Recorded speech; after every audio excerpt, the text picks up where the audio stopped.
Hi, everyone, and welcome to summer, or the nearness of summer if you're still working. We so appreciate you joining us for another Inspiring School Counselors podcast. I'm Matt Fleck, and I promise you'll have a great time listening today to our own Amy Porteous as she talks with the Arkansas School Counselor of the Year, Christy English. If I understand correctly, you are a School Counselor of the Year. Is that right? I am for Arkansas. I am the State School Counselor of the Year for Arkansas. Very honored. Can you tell us a little bit about that?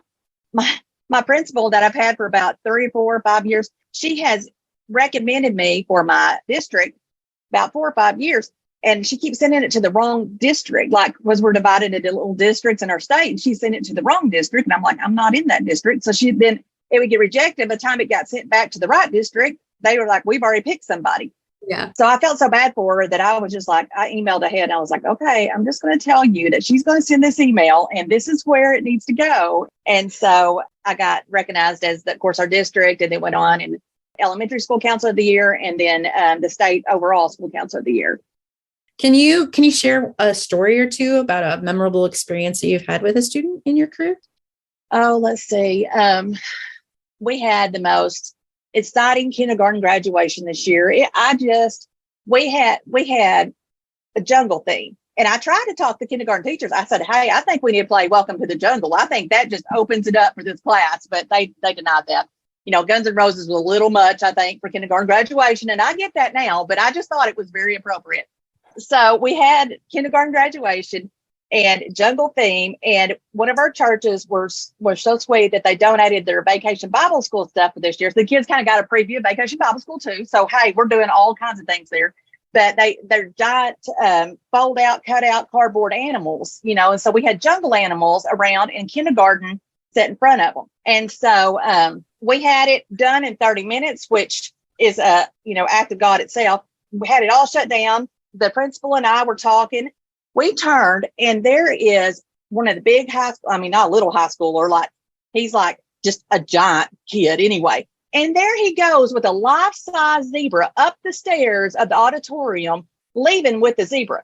And I'm like, you can't leave with Miss Connie's zebra. So I'm like, kid, no. I shout out his name. I said, bring the zebra back. And he brings it. I said, what are you doing with our zebra? And he said, well, that guy said I could have it. I said, what guy said you could have it? The guy with the gorilla. We look and the gorilla's gone. So then the principal has to go down there and say, ladies and gentlemen, to all these kindergarten parents who are all taking pictures and, trying to be all professional, whoever stole our giant gorilla, please bring that back. It belongs to the church. And so Miss Connie is our kindergarten aide, and you don't mess with Miss Connie when you don't steal gorillas on her watch. Miss Connie takes off running after this gorilla and this guy. And he's a senior. What he is, he's a senior that graduated and thought it'd be funny.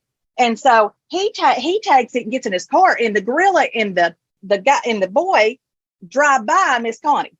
Well, Miss Connie is hot. And then she realizes she knows this boy's mama. So then she gets on the phone and starts calling the mama. Anyway, the gorilla came back and he went back into the box, and the sister brought it back because the boy thought he's not coming back and bring that back to Miss Connie because he knew Miss Connie, she would get him. And so, but the gorilla did come back, and that was the most entertaining kindergarten graduation I've had in 10 years. It was the best. Other than the welcome to the tell you that you have brought a new definition to comprehensive school counseling. I don't know that chasing gorillas is anything I've ever had to do. And why the kid thought the giant zebra would go up the stairs and nobody would notice a life-size zebra going up the stairs. I'm really questioning our education system here. All of my career, I said, as soon as I retired, I was going to write a book called You Did What? I think you have a chapter and you did what? I'm telling you, and it's something every day. Absolutely. So, every day. Well, I have really appreciated talking to you today. Is there anything that you would like to share with our listeners that we haven't had a chance to talk about? The reason I ended up school counselor, one of the things that they asked my biggest accomplishment in that was several years ago, I had a principal who wanted me to spend my time on administrative tasks, along with being a full-time school counselor. At that time, it was right at 450 kids. Aside from doing all the duties that combine with that, he wanted me to be the ESL teacher of record, be the ESL coordinator, be the parent involvement coordinator, be the testing coordinator. And I was just like, how do you have time to spend on school counseling duties? And he wanted me to report that I did spend that amount of time on school counseling duty, because he said, well, some of this ESL stuff and this parent involvement, all that's school counseling. I'm like, it's not, though. It's not. And I got pulled out of a meeting with a child and her parent. It was a suicide assessment. She was wanting to kill herself. So I guess it wouldn't even be assessment. It was like we were talking about what she needed to do to get help.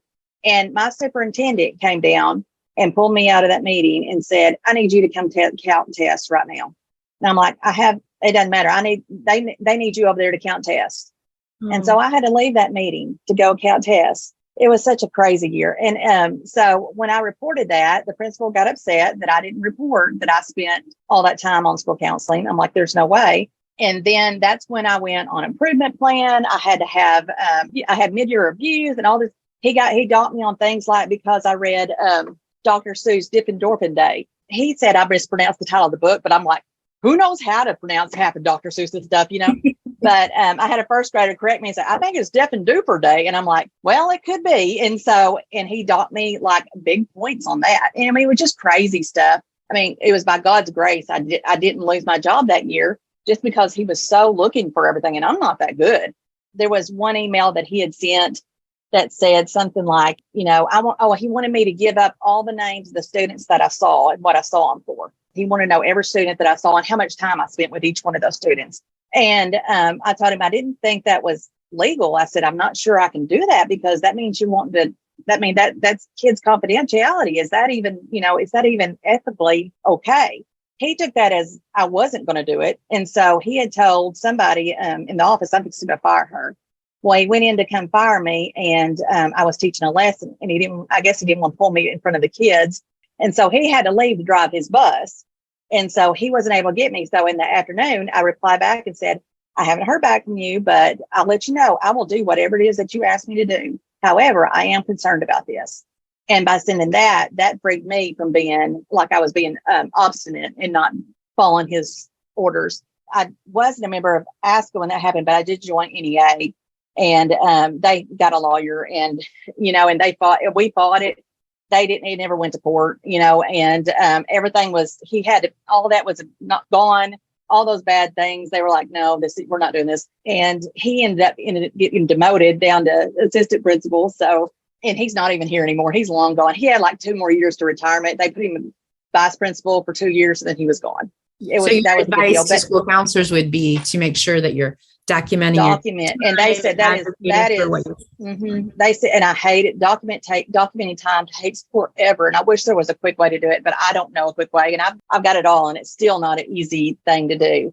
It sounds like your experience would lead to that. It's a good idea to have those things. Yeah. If it wasn't for my documentation, I would not have won that. And now we have a new comprehensive counseling law. We have to turn in our plans at the beginning of the school year to show how much time and everything that all of our duties and all that. So clear transparency, so they know our duties. And we have 90% now we can spend on counseling. 90%. So that was 90%. So yes, praise the Lord. So direct to indirect services, 90%. Yes. Which is higher than ASCO's recommendation. It is incredible. It's wonderful. So I get to actually spend with these kids instead of in front of, a desk or with paperwork. I get to be with the kids. That's awesome. Well, I'm so grateful that we had some time to talk together, and I would love to be in your school for just a minute and see how you handle kids. It sounds like it's a good place. I would not. We have a lot of fun. I would not steal your gorilla, I promise. Well, that's a good thing. I'm glad. If you do, I will have to tell Miss Connie, and she will chase you down. That is just so fun to listen to. Thanks, Christy and Amy. You can find previous Inspiring School Counselors podcasts on our Inspire Success website, which is, are you ready? inspiresuccess.org/podcast. Not difficult at all to remember. inspiresuccess.org/podcast. Hey, thanks again for listening, and I hope you'll join us again next time. So long.